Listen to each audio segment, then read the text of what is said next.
Today I'm going to start to talk at the Broadway Golden Age, starting in 1950. Now there's some intellectual scholars who will tell you the Golden Age started in 1943 with Oklahoma. We could argue that, yes or no.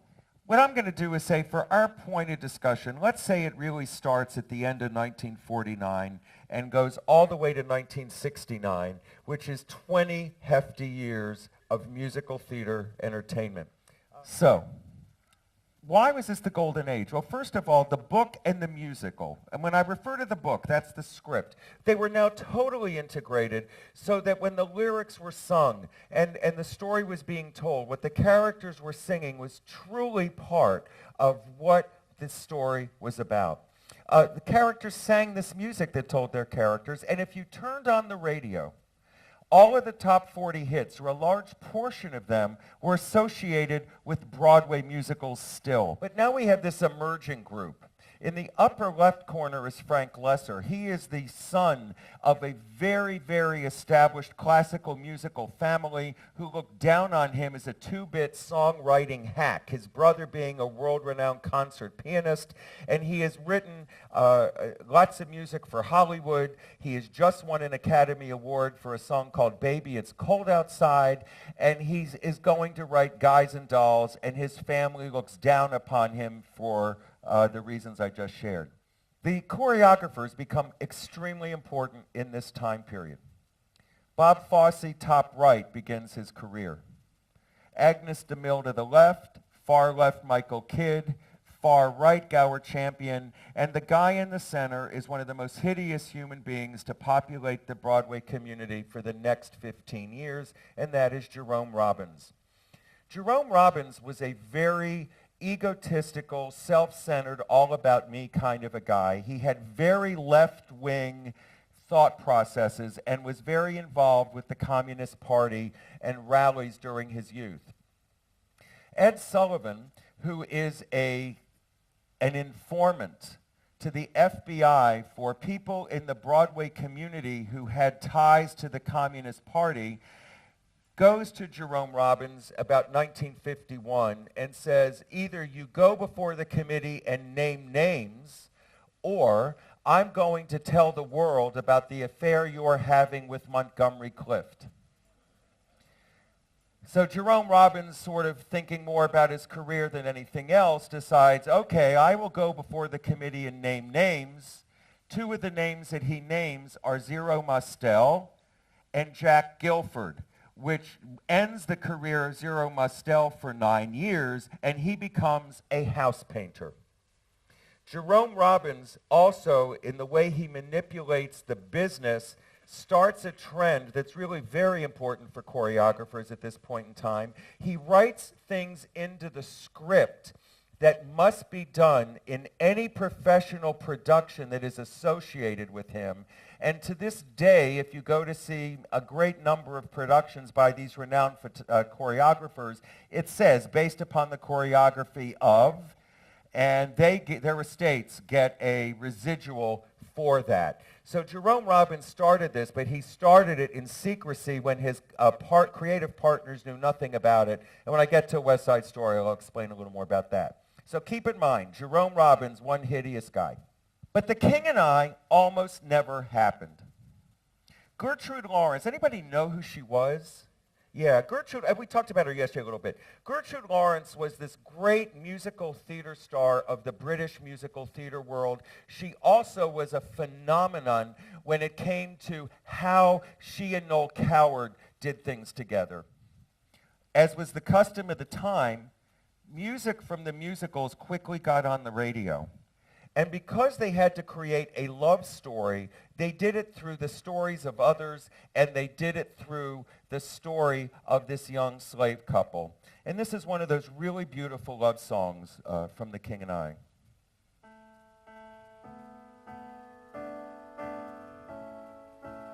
I have dreamed that your arms are lovely.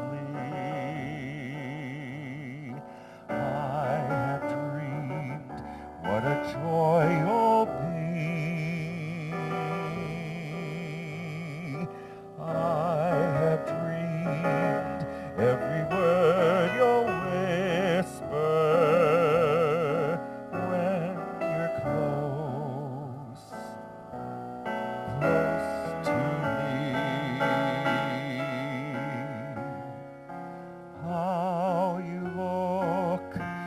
the glow of evening. I have dreamed and enjoyed the view. In these dreams I've loved you so that by now I think I know what it's like to be loved by you.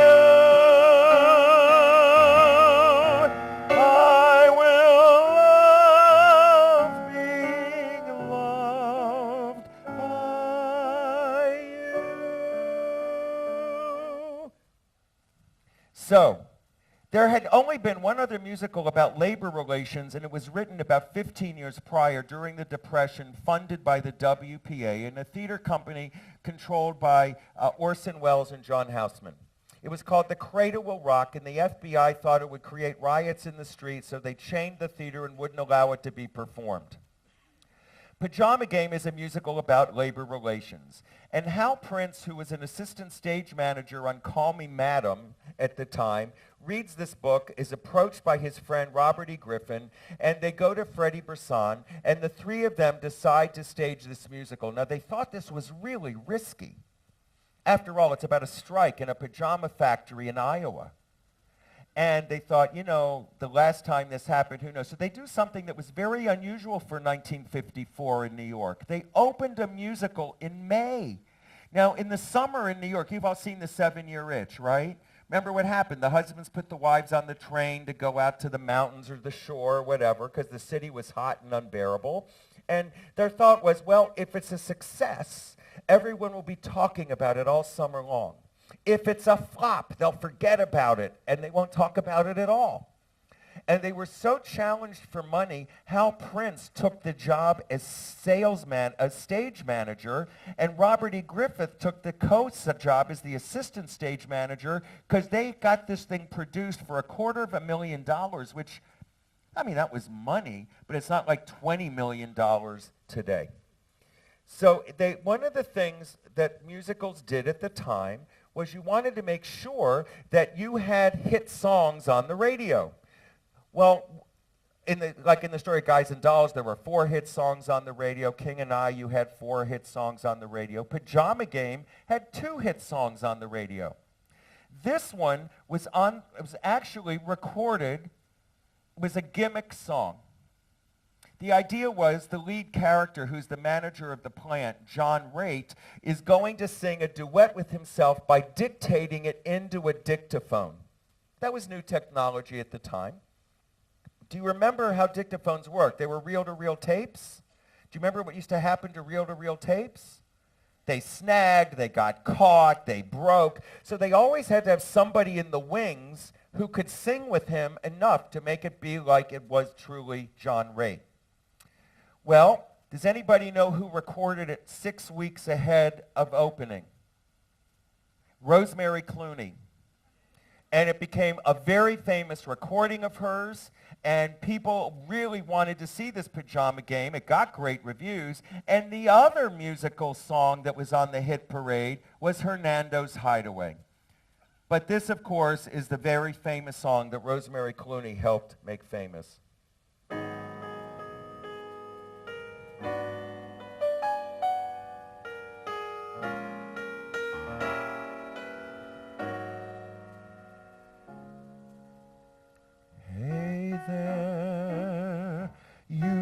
The stars in your eyes, love never made a fool of you. You used to be too wise. Hey there, you on that high-flying cloud. Though she won't throw a crumb to you, you think someday she'll come to you. Better forget her, her with her nose in the air. She has you dancing on a string. Break it and she won't care. Won't you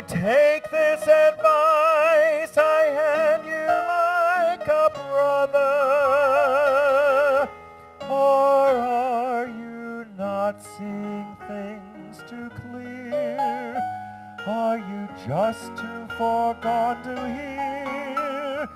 Is it all going in one ear and out the other?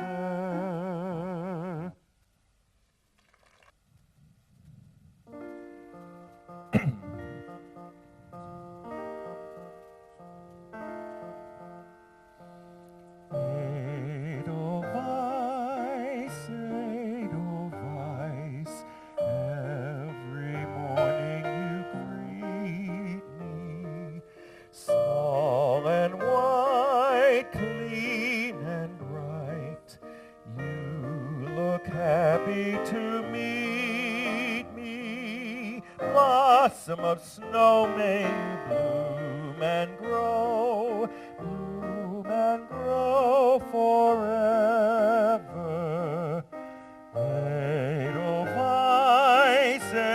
Edelweiss, bless my homeland forever. Blossom of snow, may you bloom and grow, bloom and grow forever. Edelweiss, Edelweiss, bless my homeland forever.